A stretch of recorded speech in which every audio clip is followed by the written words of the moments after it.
Kurnool bus ప్రమాదంలో సజీవ దహనమైన వింజమూరు మండలం గోళ్లవారిపల్లి గ్రామానికి చెందిన గోళ్ల రమేష్ కుటుంబం అంత్యక్రియలు గ్రామంలో పూర్తయ్యాయి. అంత్యక్రియల్లో ఉదయగిరి శాసనసభ్యులు కాకల సురేష్ దగ్గరుండి పర్యవేక్షించారు. పార్థివ దేహాన్ని చూసి గ్రామమంతా దుఃఖ సాగరంలో మునిగిపోయారు.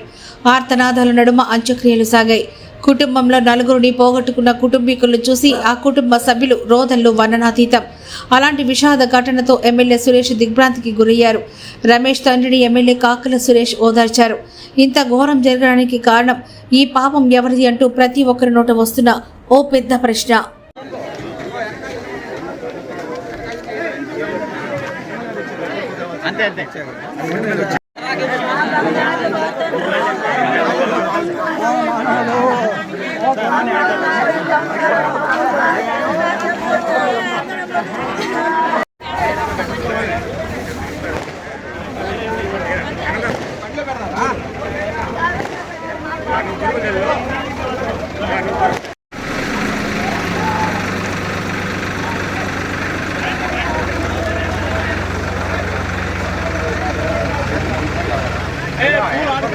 ఒక్కసారి పిలువు,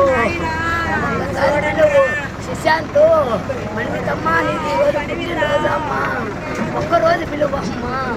అమ్మా నేను ఎండలా కాలం కట్టిస్తా లేవు.